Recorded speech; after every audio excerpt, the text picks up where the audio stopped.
Now, how do I cultivate this bhakti? Step by step, what is the way? As we discussed, Thakur has said, Tar Naam Guna Kirtan.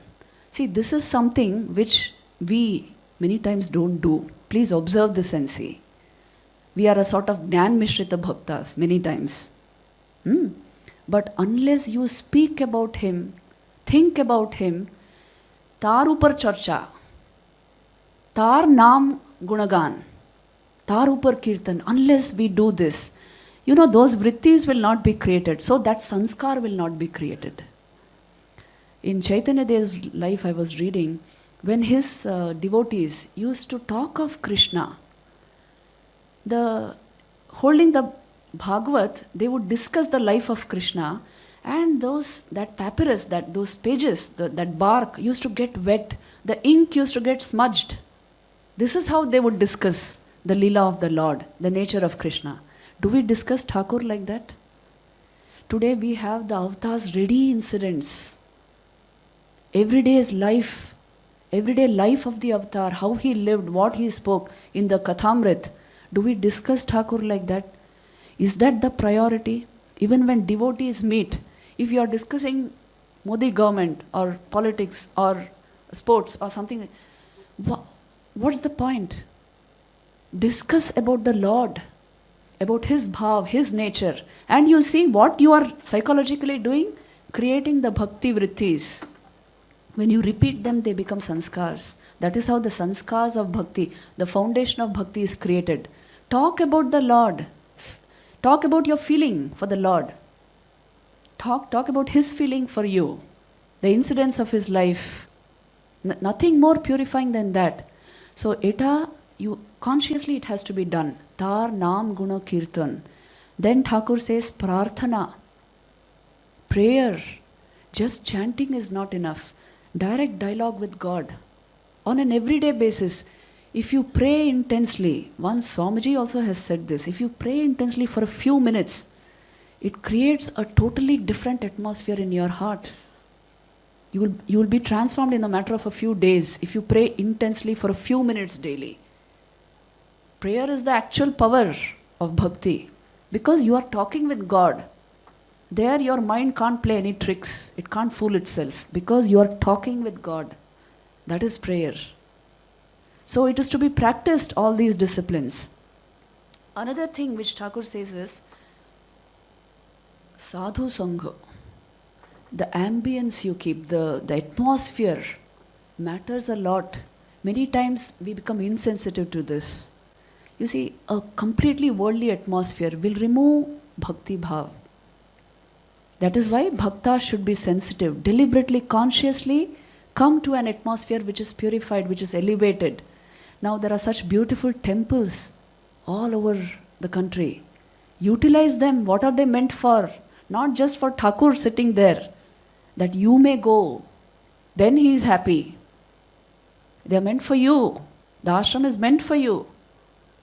So if you go there with this ichha to develop bhakti, then the Lord is the happiest. Tini bhakter bhagwan to. So it is meant for that. All these accessories of bhakti are to be utilized. And that is why everyday basis prayer and satsang, going to a place where there are positive vibrations. I am sure it is very clear to you. You go to a temple, you know how you feel. You go to a theater, you know how you feel.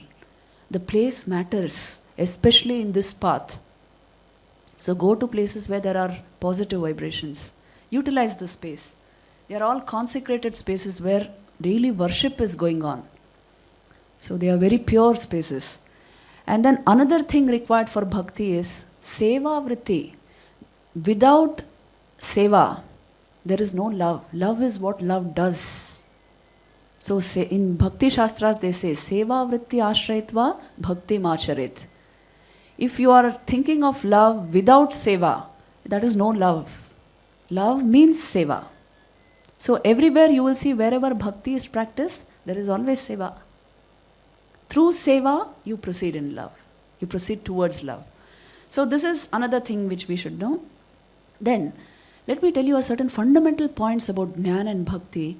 You see, these are not ordinary chitta vrittis, Jnana and Bhakti. Bhagavad Akar Vritti, which is the responsible for Bhakti, and Brahmakar Vritti, which is responsible for Jnana, they are not ordinary chitta vrittis.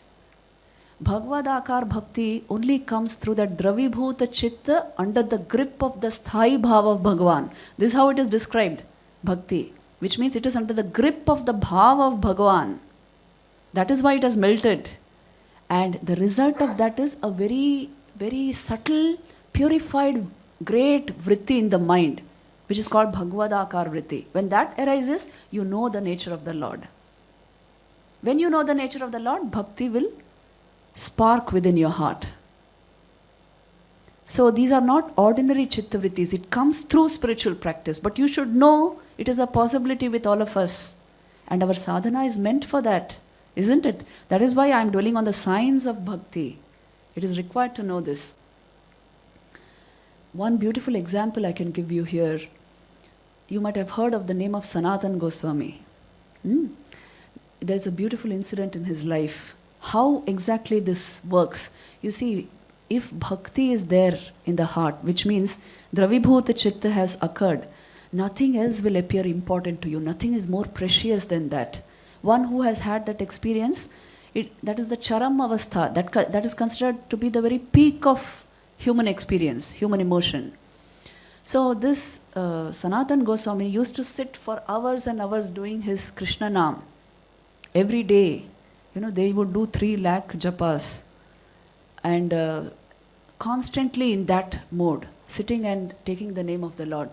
One day when he was sitting like this outside his kutia in Vrindavan, even today they will show you that place if you go to Vrindavan. We live very close to Vrindavan, So all these stories come to us. So he used to sit there outside his kutia and doing his Harinam.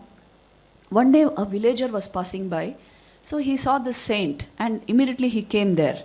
He came to Sanatan Goswami and he fell at his feet and then he said, Maharaj, please grant me one boon. I'm in great need of money. You are such a great saint. Grant me this one boon. Grant me money. And then initially Sanatan Goswami didn't even open his eyes. He was fully soaked in Krishna. But he went on pleading. After some time he opened his eyes and he just asked like that, what? He said, I want some money, please. I'm in very urgent need. Otherwise I have to do something desperate. And then, you know what he did? He showed him a stone there.